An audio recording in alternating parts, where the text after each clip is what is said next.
Implikasi terhadap pengetahuan anak. Implikasi yang dimaksud yaitu keterkaitan antara aktivitas melukis anak-anak terhadap pengetahuan yang ditimbulkan pada dirinya akibat kegiatan melukis yang dilakukannya.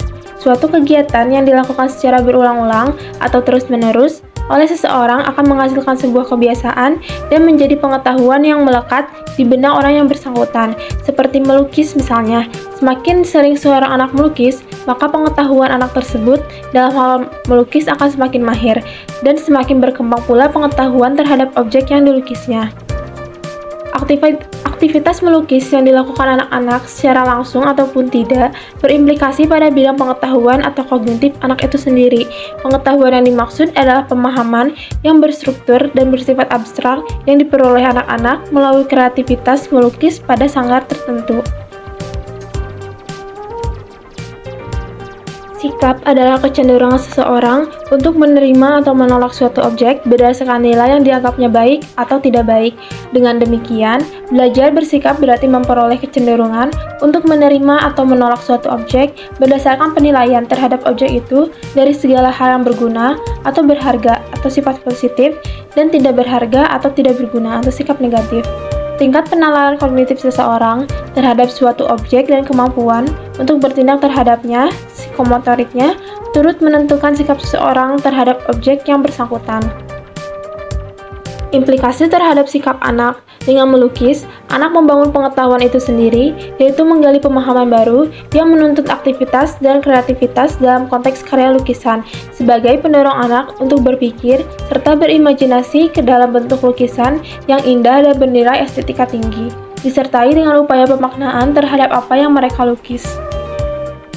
Karakter anak-anak benar-benar dibentuk dan dibangun melalui kebiasaan-kebiasaan yang diperolehnya melalui aktivitas melukis. Dengan bahasa lainnya, dapat dikatakan aktivitas melukis sangat efektif sebagai wadah anak dalam mengembangkan minat, bakat, menyalurkan hobi, dan mengasah kemampuan dalam hal melukis. Selain itu, secara tidak langsung, keterlibatan anak-anak dalam sanggar seni seperti itu juga memiliki tujuan yang mulia, yaitu berupaya melestarikan budaya, khususnya dalam bidang seni lukis, agar tidak punah di telan arus globalisasi. Implikasi terhadap perilaku anak. Perilaku merupakan tindakan atau aktivitas manusia itu sendiri yang mempunyai cakupan sangat luas, misalnya berjalan, berbicara, menangis, tertawa, bekerja, menulis, membaca, dan sebagainya. Perilaku dapat dibatasi sebagai keadaan jiwa untuk berpendapat, berpikir, bersikap, dan lain sebagainya, yang merupakan refleksi dari berbagai macam aspek, baik fisik maupun non-fisik. Perilaku juga dapat diartikan sebagai suatu reaksi psikis seseorang terhadap lingkungannya. Reaksi yang dimaksud digolongkan menjadi dua, yaitu dalam bentuk pasif atau tanpa tindakan nyata dan konkret, dan dalam bentuk aktif dengan tindakan konkret. Lalu, dengan keterlibatan anak-anak dalam aktivitas melukis, tidak hanya membuat dirinya terampil menggoreskan kuas di atas kanvas atau kertas, akan tetapi berimplikasi pula pada perilaku yang lainnya, misalnya dalam hal mengatur waktu, bekerja keras, dan bertindak disiplin dalam berbagai aktivitas.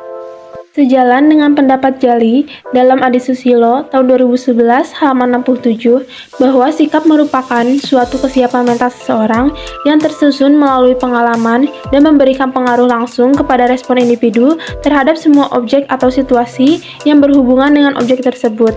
Jadi, sikap itu tidak muncul seketika, tetapi disusun dan dibentuk melalui pengalaman serta memberikan pengaruh langsung kepada respon seseorang. Pada dasarnya, kreativitas melukis yang dilakukan anak-anak dapat berujung pada upaya pembentukan pengetahuan, sikap, dan perilaku anak-anak yang berkarakter. Dikatakan demikian, sebab proses belajar melukis yang dilakukan di sekolah maupun di sanggar dapat dikatakan menggunakan strategi pembelajaran inquiry. Di dalam aplikasinya, strategi ini menekankan keaktifan peserta didik untuk mencari dan menemukan sendiri pengetahuan tersebut, atau dengan bahasa lainnya, strategi inquiry menempatkan peserta didik sebagai subjek. Dengan strategi inquiry, anak-anak tidak hanya diharapkan mampu menguasai materi yang dipelajari, tetapi juga bagaimana mereka dapat memanfaatkan potensi yang dimilikinya. Anak-anak diberi keleluasaan untuk mencari dan menemukan sendiri berbagai teknik yang dapat dimanfaatkan untuk menuangkan kreativitas seninya di atas kertas. Demikian pula dalam hal memaknai berbagai objek lukisan yang dibuatnya, seperti pemaknaan terhadap objek patung dewa, pemandangan alam, dan objek budaya lainnya. Jadi, dalam belajar melukis, anak-anak bebas berkreasi, sementara para guru melakukan pembinaan di saat anak-anak mengalami kesulitan secara teknis. Misalnya, dalam hal pemberian warna, teknik nyawi, dan pembuatan sketsa.